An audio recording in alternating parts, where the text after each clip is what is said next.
Hello again. Welcome back, everybody, to another edition of the Rural Report. I am your Rural 2IC, and we are getting up on the halfway mark already for the 30 days of survival for September's National Preparedness Month. Now, if this is your first time watching, welcome. Great to have you here, spending a little bit of time with us. And I'm going to give a little shout out to little Rural, my 5-year old, for giving me the idea of doing this in more of a fun and creative way by using the alphabet, where each day we're going to take the letter and come up with a couple of words to go on and how that applies to survival. And this is going to be the same thing because now we are on the letter K. And to kick this one off, I'm going to start out with the word key. Now, we can use this in a very physical form of an actual key in your hand, and that's things like securing and locking up. Are you one that has the keys that you can physically lock up the important things? Can you lock up your house, your garage, your barn? Do you have the ability to make sure that all of that stuff is secure? Do you have extra locks, extra keys? Because remember, probably in a SHTF situation, if a key gets lost, stolen, broken, whatever, you're probably not going to run down to the local hardware store and get a copy made. So now it's probably a good idea to maybe have a couple of extra of those just lying around, right? Usually, for the most part, keys are one of the things that they're pretty inexpensive to get copies made. Yeah, I know some of the automotive ones, they're starting to get a little bit more pricey. And again, be one of them things that in an SHTF situation, tensions are pretty high, panic can set in, and that's not a good time to lose your car keys, because if your plan to bug out is to throw everything in the back of the pickup truck, and suddenly you can't find the keys to the pickup truck, that poses a whole new set of problems, right? So it's a good idea to have an extra set of keys or two lying around for the things that you need to not only secure, but to be able to utilize. Same thing with having an extra set of keys if you plan to bug out to another location. If you have a cabin tucked away in the woods, you don't want to get there and then suddenly realize that you can't get inside. So next on the list is going to be kindness. Kindness goes a long way. There's a lot when I think people take for granted when it comes to kindness. And kind of one of the things that I mean by that is it doesn't matter if it's a fellow human or an animal or anything like that. Living things usually remember kindness. And so, if you're out scavenging and you come across somebody, I know a lot of people that they tend to go to the opposite end of the spectrum and they want to freak out and run or defend or do something. What happens if it's nobody that poses you any threat? They mean you no harm. Maybe, here's a bottle of water and a energy drink or a granola bar or something along those lines. Here's a little bit of something, and I don't want anything in return.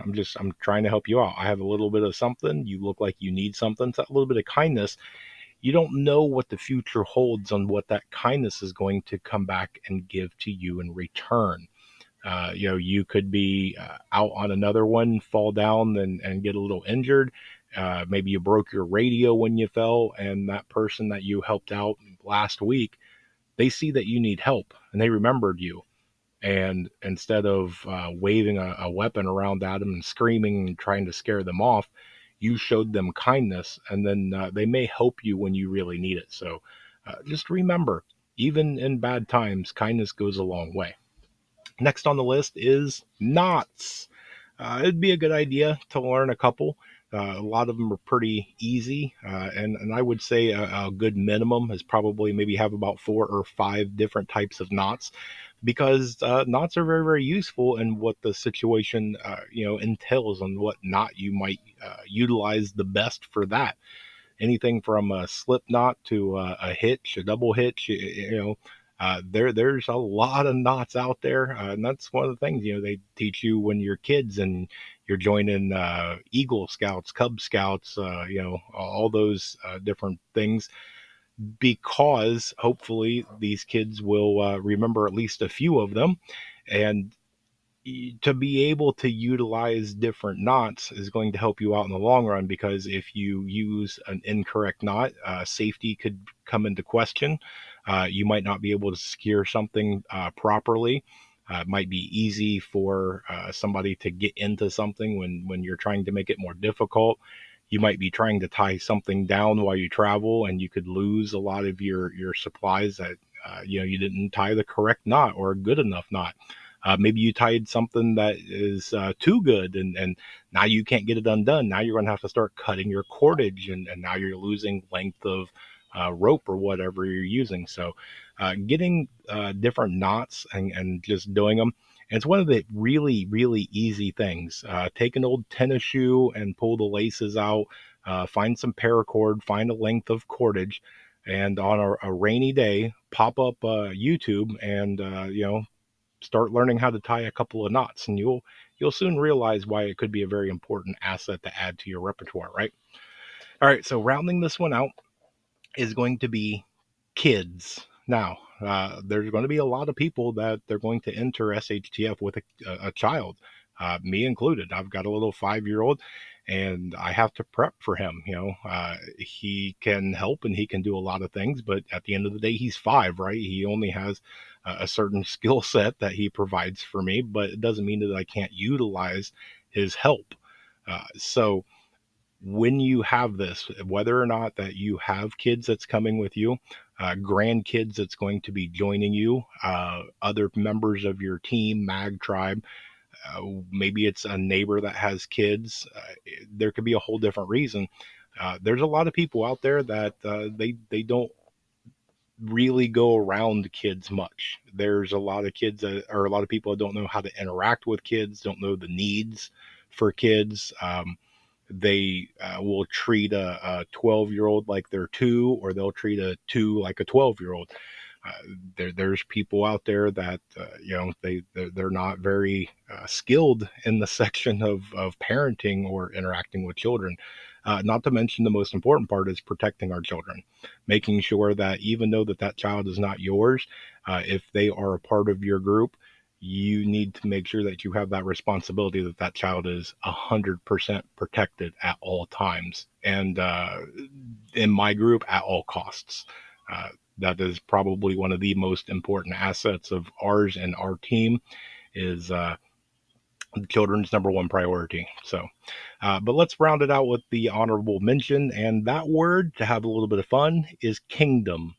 And you can take that and say that it is the kingdom of God and the kingdom of heaven, or we can talk about right here on earth and talk about your kingdom. Now, the place that you're at is going to be your castle, but a castle is not a kingdom. It is all the people that resides therein of.